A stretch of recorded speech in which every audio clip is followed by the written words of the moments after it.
Hello বন্ধুরা, কেমন আছেন সবাই? আশা করি সকলে ভালো আছেন। আমি মহসিন, গ্রাফিক্স ডিজাইন বিডি টিউটোরিয়ালে আপনাকে জানাই স্বাগতম। আজকে আমি আপনাদেরকে দেখাবো কিভাবে অ্যাডোব ইলাস্ট্রেটরের সাহায্যে এই ধরনের লোগো ডিজাইন করা যায়।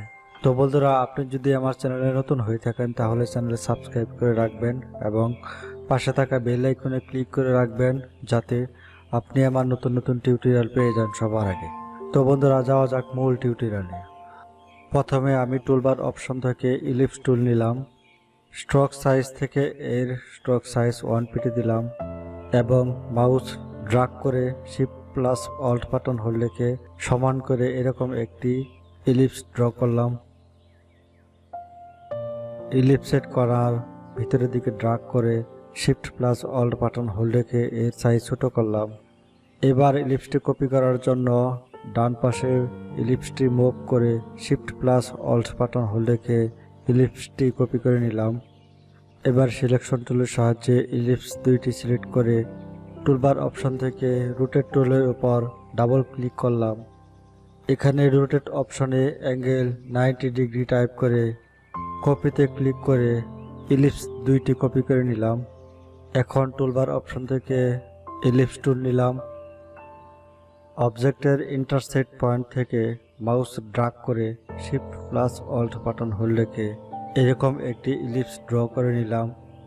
ইলিপসের কর্নার ভিতরের দিকে ড্রাগ করে shift plus alt button hold রেখে এর সাইজ ছোট করলাম।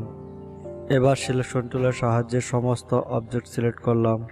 টুলবার অপশন থেকে শেপ বিল্ডার টুল নিয়ে কিবোর্ড থেকে অল্ট বাটন হোল্ড রেখে মাউস সাইনে মাইনাস চিহ্ন থাকা অবস্থায় অবজেক্টের অপ্রয়োজনীয় অংশের উপর এভাবে ড্রাগ করে অপ্রয়োজনীয় অংশ কেটে ফেলতে হবে। এবার মাঝে ড্রাগ করে মাঝের শেপটি ইউনিট করলাম। স্ট্রোক সাইজ থেকে এর স্ট্রোক সাইজ প্রথমে 20 পিটি এবং পরে 25 পিটি টাইপ করে ইন্টার প্রেস করলাম। অবজেক্টের উপর মাউসের রাইট বাটন সিঙ্গেল ক্লিক করে গ্রুপে ক্লিক করলে আমরা সহজেই অবজেক্টটি গ্রুপ করে নিতে পারি।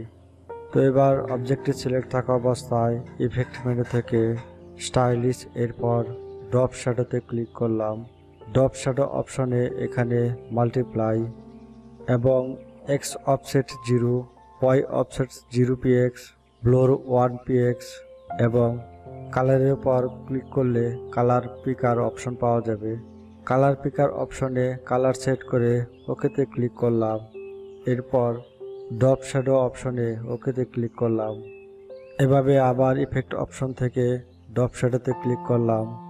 অ্যাপ্লাই নিউ এফেক্ট সিলেক্ট করলাম। পূর্বের ন্যায় ড্রপ শ্যাডো সেটিং করে ওকেতে ক্লিক করলাম। এভাবে বারবার যতক্ষণ পর্যন্ত শ্যাডো সেটিং করা না হয় ততক্ষণ পর্যন্ত সেটিং করে নিব।